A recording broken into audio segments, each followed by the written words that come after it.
If you're someone who is voting for anybody based off of their characteristics, whether they're white, male, black, female, gay, straight, any of that nonsense, you are a fucking moron and you need help. What's up, world? Welcome back to Cancel Thoughts. It's your boy Better Days here. Andrew Schulz is probably one of the most famous comedians in the world right now, and I think the very fact that he is a comedian takes away from how intellectual I believe he is. And there's this misconception out there that even though someone is a comedian and that's what they're known for, that it means that they're not necessarily smart as well. And I think in the case of Andrew Schulz, that is false. And if you really pay attention to some of the things that he says, he's actually a really smart guy. And very recently, obviously, we all found out that Joe Biden was going to be dropping out of the presidential election run, and Kamala Harris was going to be the person that was installed, in my opinion, to replace him. And Andrew Schulz shared his thoughts on that in a very funny rant. So we're going to be kind of reacting to that very quickly. But before we get into that, you guys already know what I'm about to ask you guys to do. I need you guys to hit that like and subscribe button for more content. I'm trying to make sure as many people find this channel as possible, and the only way I'm going to do that is with you guys' help.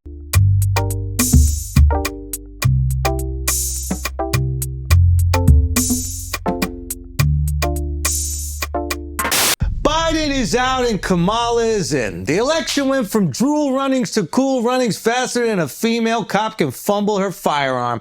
Move over, RFK. This November, we've got a new throat goat, and apparently her headshots don't miss. Kamala Harris, or as we call her, Warhawk Tua, the half-black, half-Indian parents met at a 7-Eleven robbery, is officially the Democratic nominee. Surely the Dems, the party that calls Trump the end of democracy, surely they allowed the voters to choose Kamala, right? What?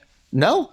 Wait, there's no right to choose? Guys, this is a presidential election, not a woman's body in Oklahoma. Now, I don't... All right, before he continues there, he just ran through a lot of things there, and obviously we kind of have to pay attention to him because he's going through them very fast here. But the fact of the matter is, I've noticed over the past couple of days as well, is that I don't necessarily think any of this is real, but there's a lot of people who are easily manipulated in our society that will believe this is real. The idea that Kamala Harris or whatever is now just as popular as Trump, or even more popular with some people in certain polls or whatever, I would like to see the sources of these polls and whatnot. I don't believe it. The fact of the matter is, nobody likes her. Nobody's ever liked her. And the idea that the black community or whatever is rallying around Kamala Harris, I think is just a lie, and it's media spin. What I've seen from social media over the past couple of days or whatnot, ever since Kamala was kind of endorsed as the person who was going to be the heir apparent or whatever to Obama, or is going to be leading us into the future or whatever, is that a lot of people do not believe in Kamala Harris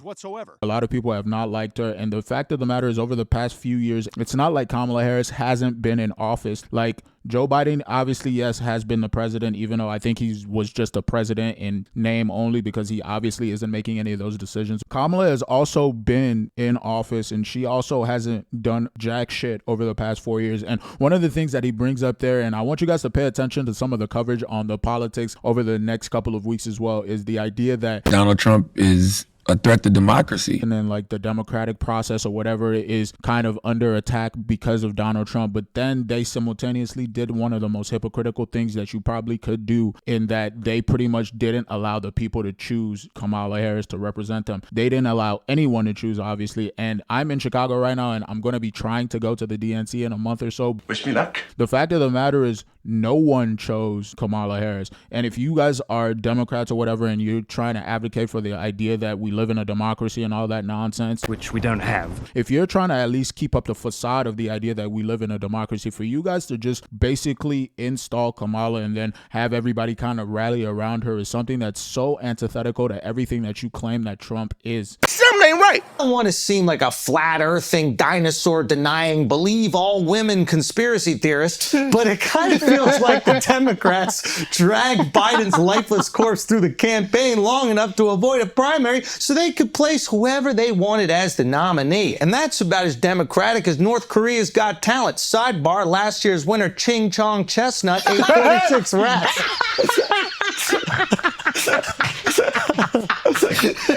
Congratulations, Ching Chong. That's a lot of rats. We'll look forward to seeing how many you eat next year. What I'm saying is, they used a vegetable to install a plant. And honestly, we would have been happier with a fruit. But the reality is, They used a vegetable to install a plant. Yo, this dude is hilarious, man. Oh my goodness. Doesn't matter. Last week, Trump became invincible. Literally. He was leading before and now he's #1 with a bullet. At this point, if the Dems wanted to beat Thrifty Cent, they'd have to run George Washington, and Kamala could work for him. Paid. Now, why is Trump invincible?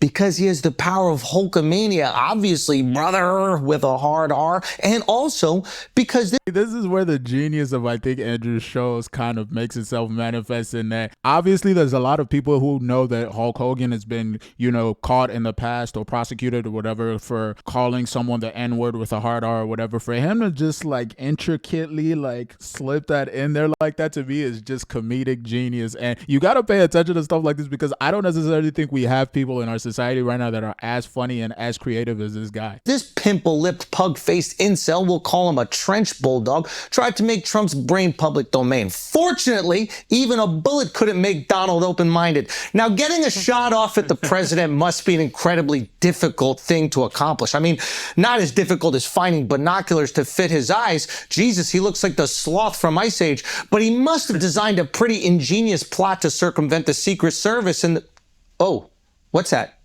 Wait, you're saying that Herbie Potter was just walking around with a loaded gun like he was on an Alec Baldwin set? Herbie Potter.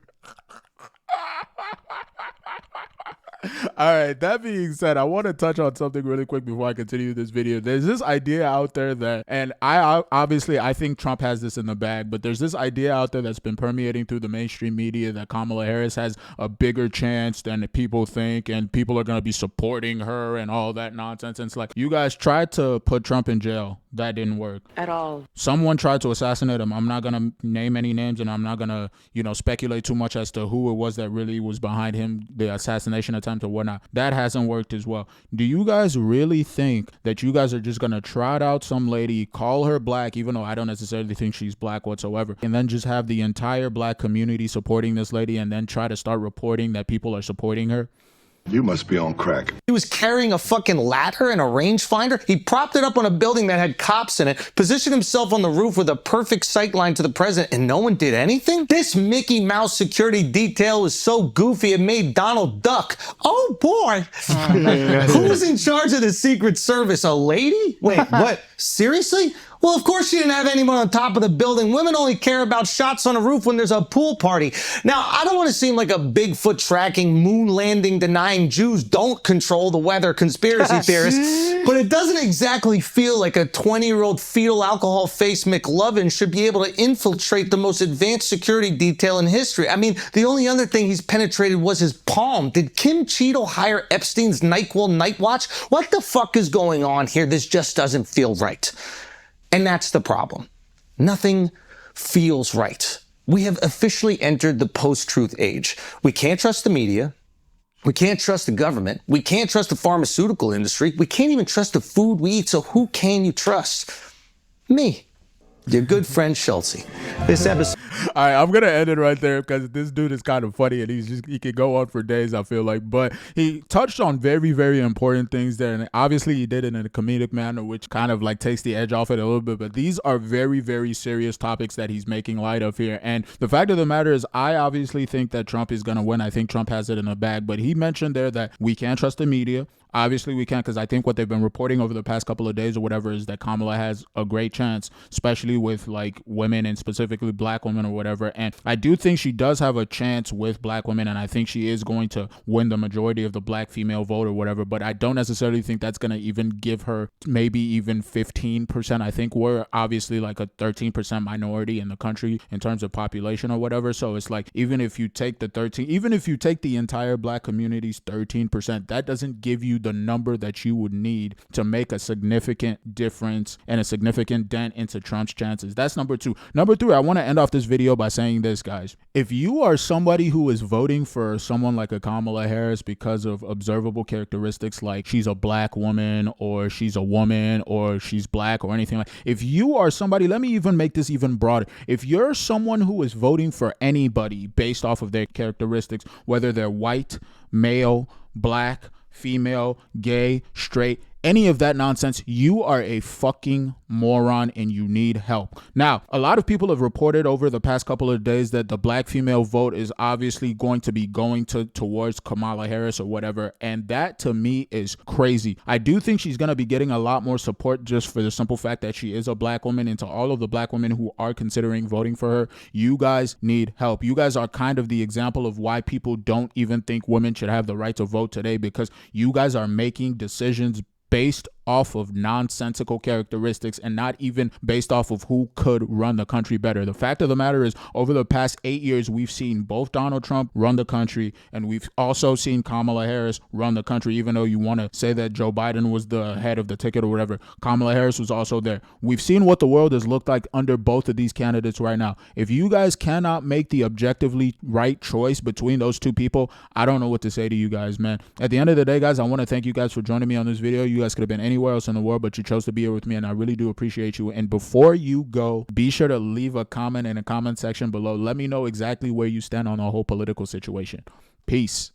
If you liked what you heard today, be sure to leave a like and subscribe to the channel. If you didn't like what you heard, thanks for watching the whole video. Consider leaving a comment in the comment section and telling me exactly what you disagreed with. Either way, thanks for joining me on this video, and I'll see you guys on the next one. Peace.